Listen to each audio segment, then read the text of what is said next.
Bien, hemos llegado ya casi al final de la jornada. Manuel Carpio, miembro muy destacado del Consejo Asesor de nuestra fundación, va a presentar brevemente las conclusiones que ha ido obteniendo sobre la marcha.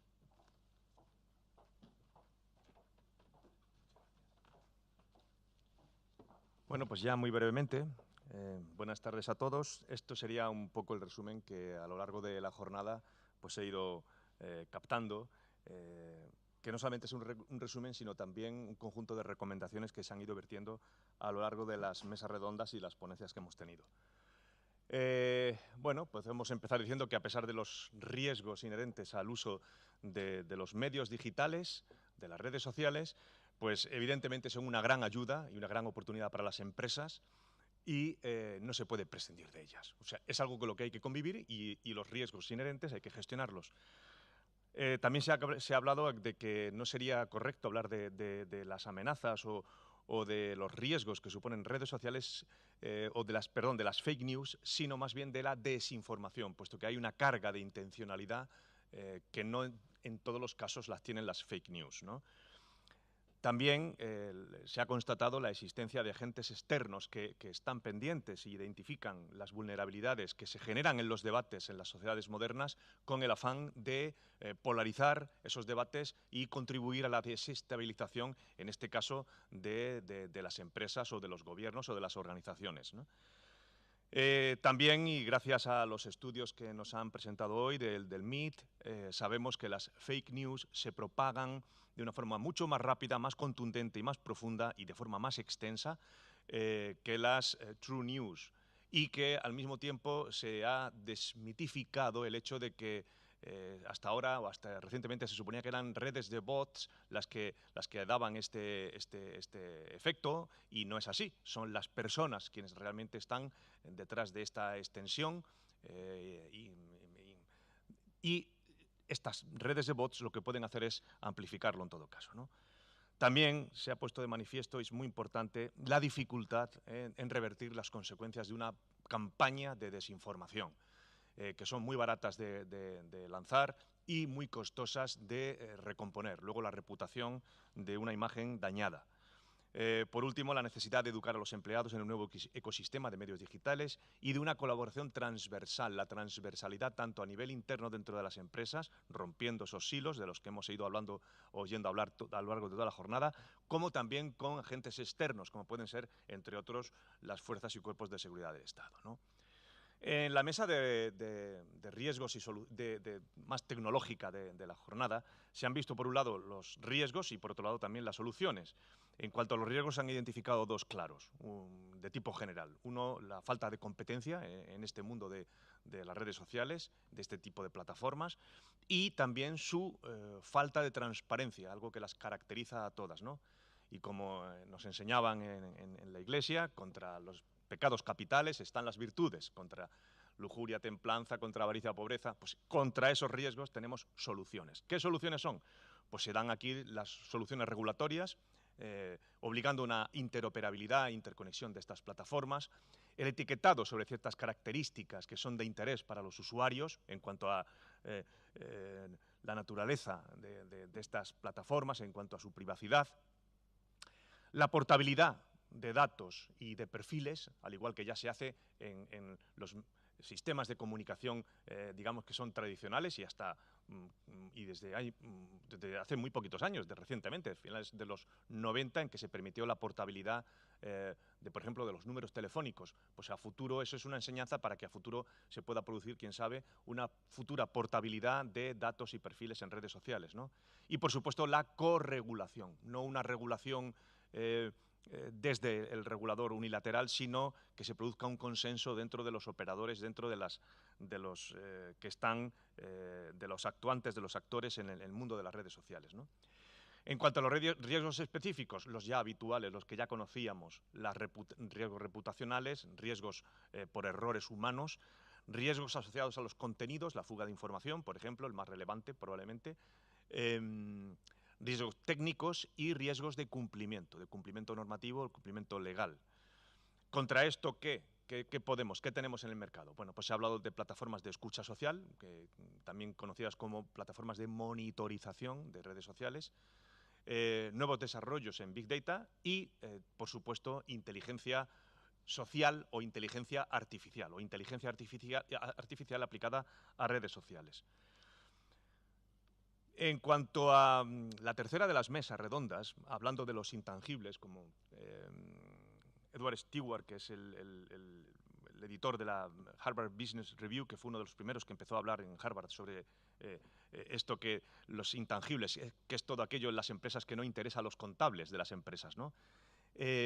Hoy constituyen el 80% del valor de las empresas, de ahí la importancia de esta jornada organizada por la Fundación.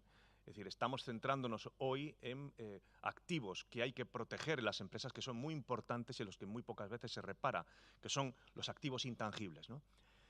Se ha hablado de que lo que hay que preservar ante todo es la identidad profunda de las empresas, ¿no? Los valores internos de la empresa, y que esto es lo que luego tiene que salir a flote, tiene que salir a la superficie, y esto lo que tiene que reflotarlo en redes sociales son los empleados y son los clientes, más y mejor que una campaña exprofeso que organice una empresa, ¿no? Para mejorar o potenciar su imagen, ¿no? Evidentemente, las redes sociales constituyen una parte crucial de la identidad digital, de la huella digital, no solo de las personas, sino también de las empresas y de sus directivos. Muy importante esa coherencia de la que hemos entre la vida del directivo y su desempeño dentro de las empresas a las que representan. Y se han dado también una serie de recomendaciones en esta mesa interesantísima acerca de que deben de crearse ya equipos de gestión de crisis específicos para este tipo de crisis que se generan ya casi mensualmente en las empresas. La necesidad de una monitorización activa, el early warning, es decir, la anticipación ante estas crisis cuando están en sus estadios incipientes, ¿no? Mediante la gestión de influencers y también mediante técnicas de inyección de contenidos, de elaboración de contenidos que contrarresten estas campañas que nos pueden venir desde fuera. Hay que entender, las empresas tienen que entender cómo se construye una reputación, un poco volviendo volver a los orígenes, a las raíces, que es construir unos buenos valores que luego se traduzcan hacia afuera en las redes sociales. Y hay que disponer de herramientas que sepan gestionar esto y medir cómo se está produciendo esta transformación, ¿no? Y por último, fundamental, más que lanzar campañas propias, hay que organizarse para que otros hablen bien en nuestro nombre. Y por último, de Joaquín, hemos sabido que los conflictos híbridos son aquellos que incorporan hoy operaciones de información y subversión, pero no solo esto, también con campañas militares, sino también, como no, ayudados con acciones de presión económica y financiera, entre las cuales ha citado por ejemplo, agresiones a infraestructuras, a infraestructuras críticas a través de campañas que intentan mancillar la ciberseguridad de esas infraestructuras críticas, ¿no? Y por último, que los desafíos planteados por las amenazas híbridas requieren una nueva forma de afrontar el conflicto y que, gracias a Dios, esto está hoy contemplado en nuestra ley y en nuestra estrategia de seguridad nacional, lo cual nos deja a todos bastante más tranquilos de que, por lo menos en la recientísima ley y estrategia nacional de seguridad, que tiene un año y poco más de vida, pues está recogido y están desde el Departamento de Seguridad Nacional estamos todos trabajando en ello. Pues nada más, esto creo que eran las conclusiones. Ahora cerrará la jornada nuestro presidente.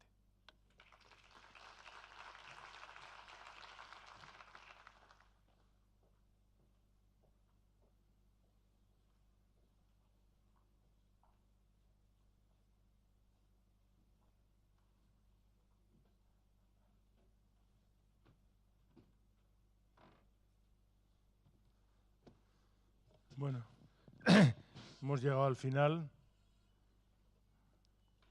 Yo creo que ha sido una jornada para mí, desde luego, extraordinariamente interesante. Yo siempre aprendo mucho en estas cosas. Lo más cómodo sería venir a inaugurar, irme, tengo mucho lío, irme y luego volver a clausurar, ¿no? Pero me quedo siempre porque aprendo muchísimo. Me siento absolutamente satisfecho de cómo ha ido las jornadas, ¿no? Solo voy a hacer... Bueno, primero quiero agradecer a todo el que ha participado, a los asistentes, pero sobre todo a los que habéis sido ponentes.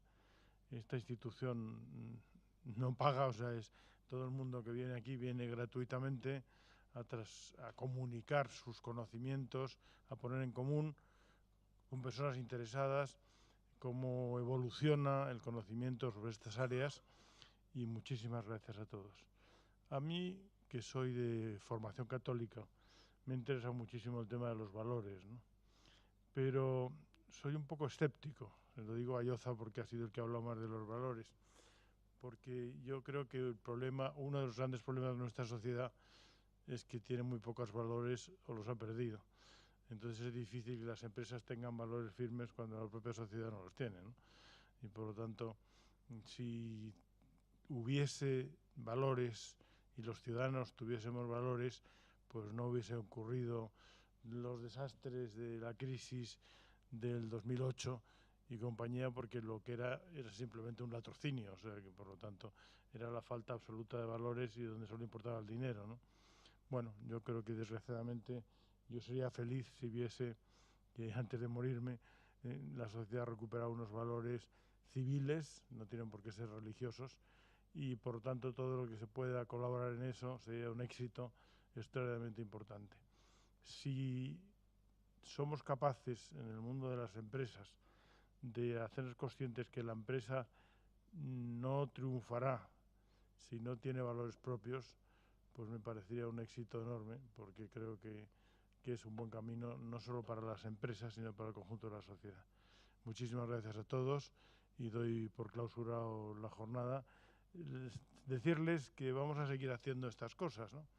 Hoy yo evidentemente siento un poco decepcionado porque ha venido mucha menos gente de la que se había apuntado y había confirmado. Es decir, hoy realmente en este foro tan grande pues parece que hay mucha menos gente de la que hay, porque claro, vamos a tener que reflexionar si tenemos que hacerlo en un sitio más pequeño, si tenemos que hacerlo en Telefónica Gran Vía, que es mucho más pequeño el sitio, pero es más accesible, porque uno de los problemas de ir a los sitios que nuestros patronos tienen es que están todos en las afueras y por lo tanto generan problemas de aproximación, ¿no? Y eso me decepciona un poco, porque yo creo que lo que se ha dicho hoy aquí merecía más audiencia de la que hoy hemos conseguido. Muchísimas gracias a todos y doy por clausurada la jornada.